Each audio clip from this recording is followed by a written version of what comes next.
Now that all the blocks are squared up, I'm going to start with the dovetail at the back. I did take some basic measurements of the dovetail, but I'm really just going to cut and measure against the one that I have as I go along, and then also I can just fit it onto the tool post as I move. But yeah, I'm going to get this put up in the vise now, and then at least start clearing out this middle section over here, ready for the cutting in of the actual dovetail. So for these, I'm just going to find the edge of the vise, clamp it in like that. Then once I've edge find the middle, it should be constant on all of them because they're all 76 millimeters. If it is a fraction of a millimeter off, it wouldn't really matter. It's just going to sit more to the one side in the vise, in the tool post itself. So I'm going to clamp it like this, and then we'll just follow the DRO as we move through them.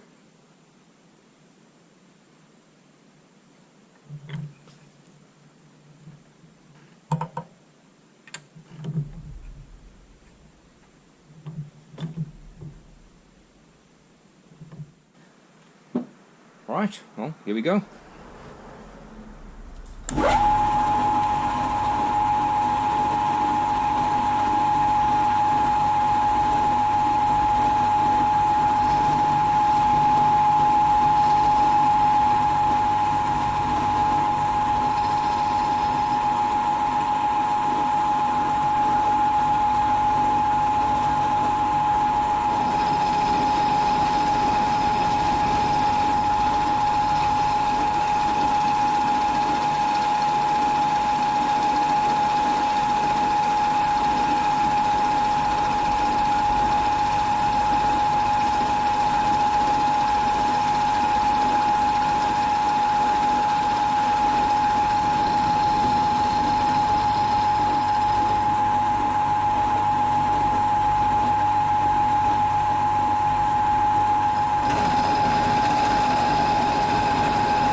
Okay, so I've gone down 9 millimeters. The depth is 10, but I'm going to leave the last little piece just for as I'm working through it in case I overshoot anything.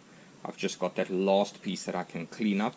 So now what I'm going to do is I'm just going to work my way towards the lines on the sides.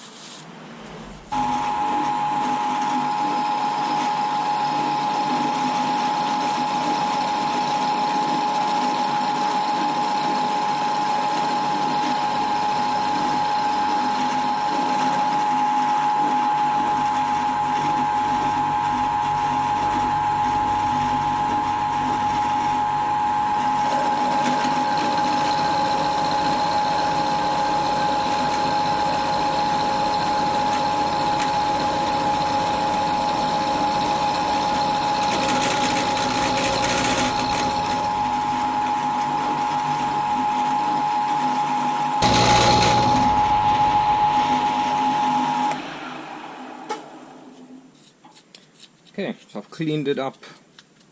I've got a 0.5 millimeter left, which I'm going to leave there until I'm finished carving everything out, and then we'll clean up the edges. So now it's just to start on this side.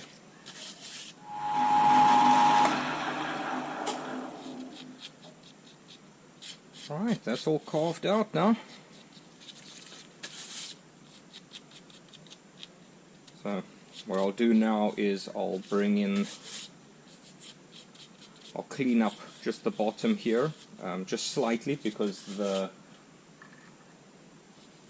dovetail cutter is going to clean the bottom up a little bit as well. So I'm going to take it down just shy of the depth that I'm looking for. As I mentioned, I've currently got it on 9 millimeters, so it's a whole millimeter shy of where I need to be.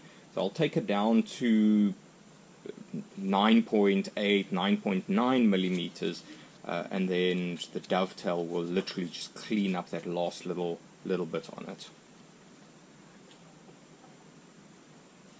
Right, let me just get the Z-axis set in the depth just a little bit more, and then we'll give it a go.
Okay, so we're down to the depth that we want. DRO currently says 9.895, so that leaves us a little bit left for the dovetail cutter to clean up. Okay, got the dovetail cutter in. I'm just going to take one pass down the middle just to get it cut into the bottom, so smoothed up in the bottom with the cutter, and then I'll move to the side.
Right, I just took another 2 passes on each of the sides of the dovetail, so essentially 2 passes. Each pass I do is 0.25, so it's another 0.5 millimeter on each side, so I took off 1 millimeter in total, and I cleaned up the 0.5 millimeter on each side on the edge here, as I wanted to do after I did the dovetails, and now it fits. So that locks in there pretty good.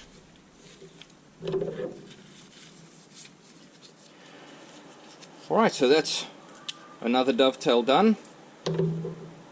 And the next up, I'm just going to do the actual slots for the tools.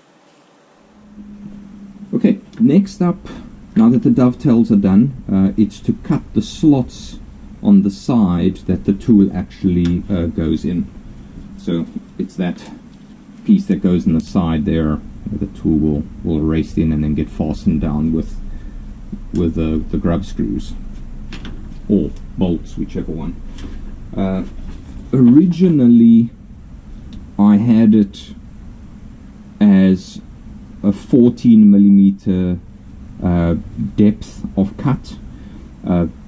With this one that I made a mistake on when I was cutting down for the dovetails, I was going to just scrap the spot, but I thought I can still use it. I just got to see if I can lessen the depth of cut. And I went back to the original one and measured that, and it was actually 11.5 millimeters, not 14. So I assumed when I measured let's say the height of it, which was 14 millimeters, I just assumed that it was going to be a square and made the depth 14 millimeters as well, but it's actually 11.5. So what I'm going to do on this is I'm going to just do a bulk cut. So I'm going to put 2 of them in the vise at a time. I'll fasten them in with either a piece of paper or a piece of copper wire on the one side, just for any deviation on the sizes, that they can both be clamped out, into the vise nice and tight.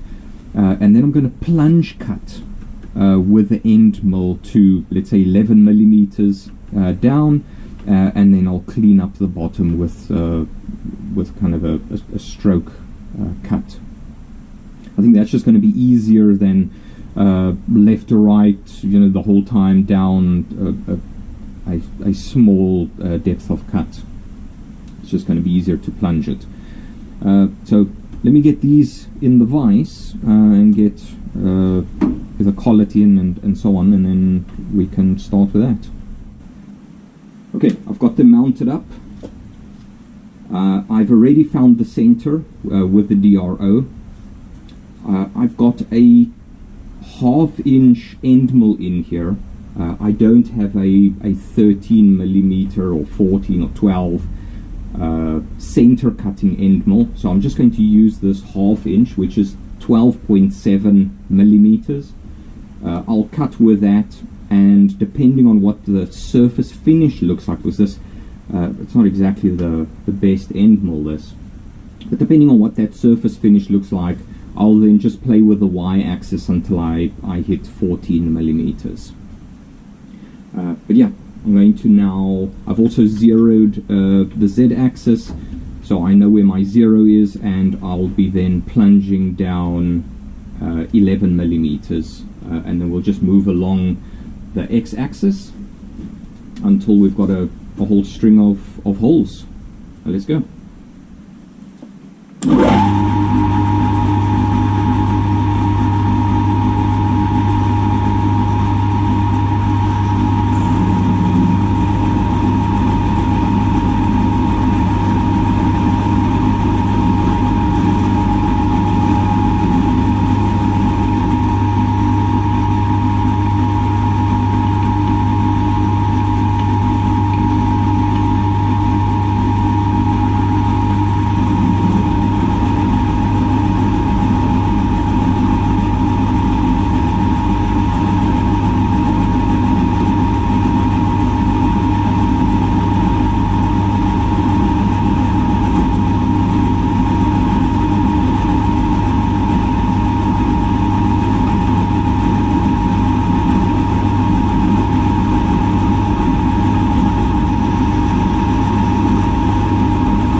Alright, so we're now down to 11mm holes.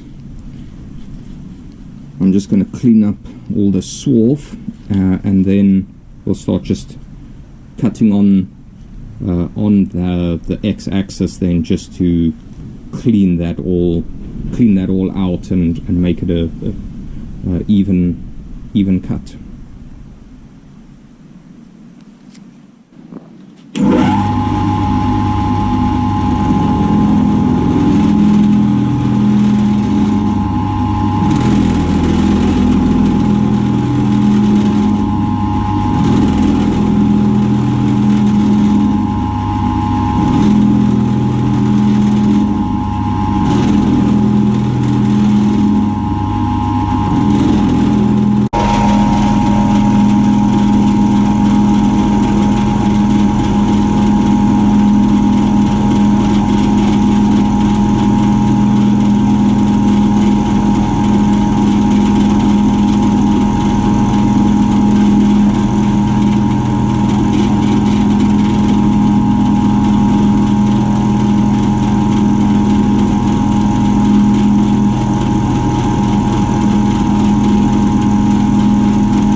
Okay, that should be done now. Let's get that measurement.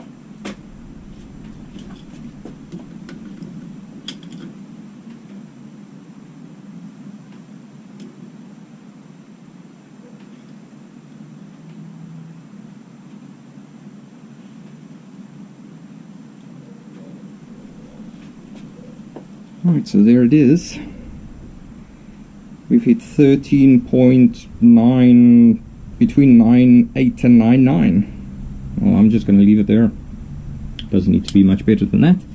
Just smaller than, literally 0.1 smaller than 14mm. I think that's pretty good.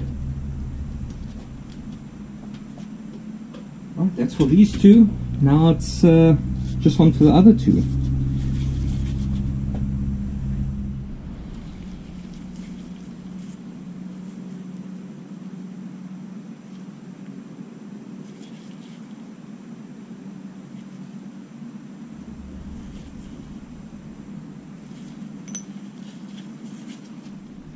Right, we've got all the slots cut in now.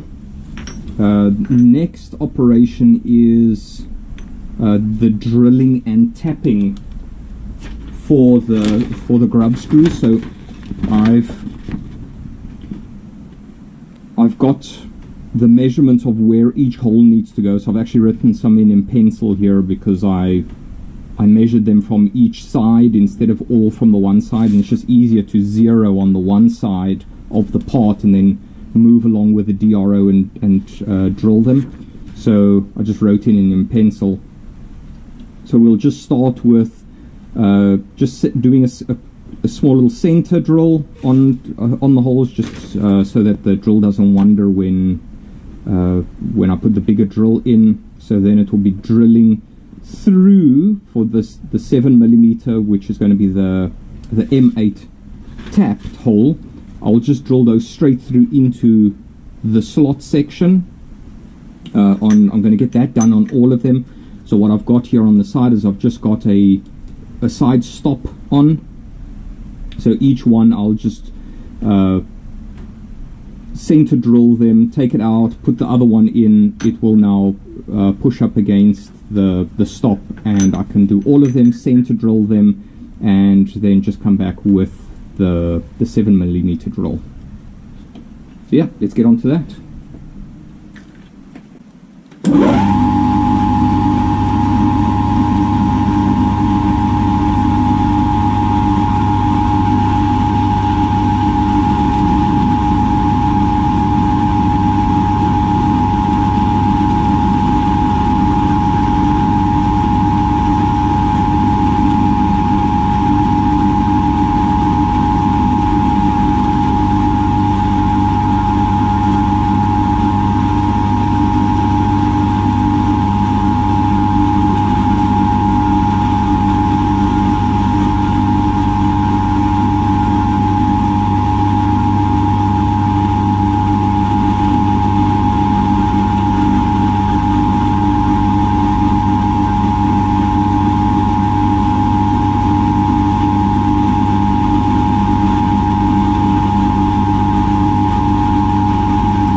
that's all the 7mm holes drilled. So all I'm going to do now is there's a 9mm hole that I've got to drill here right in the middle of all of these. So just a 9mm hole. That's for just the height adjustment.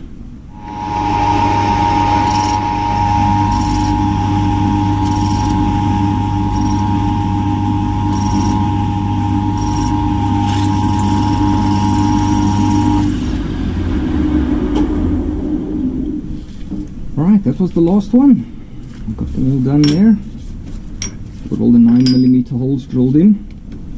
Now it's just for tapping them.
Alright, that's it.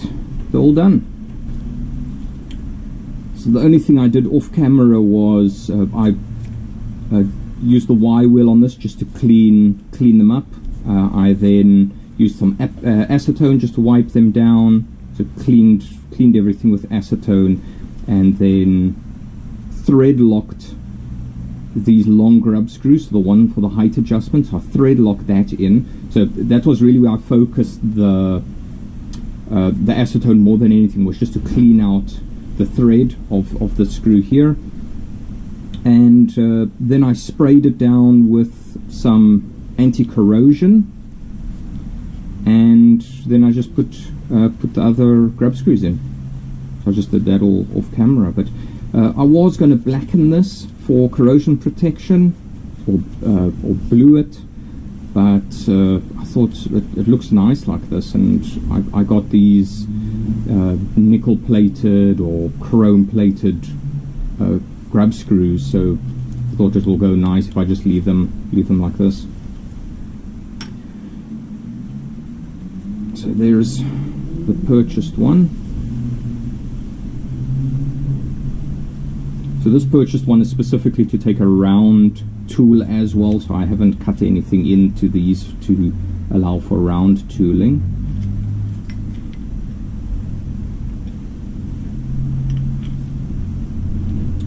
So the only thing that I don't have is this little finger nut over there, so the knurled nut I don't have on these. What I'm thinking to use is just these nylocks, so they'll lock in place with a nylon, and then I don't need the finger tightening on it, because it's locked with the top nut. You can't loosen it anyway. I need to take a Allen key and a spanner to loosen it anyway, so I thought I'll just leave it off and then just use these nylock screws, but we'll have to see how those work.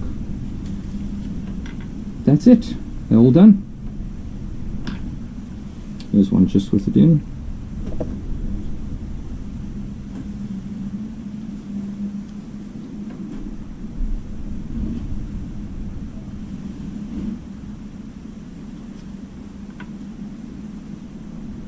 Well, that's it for this video.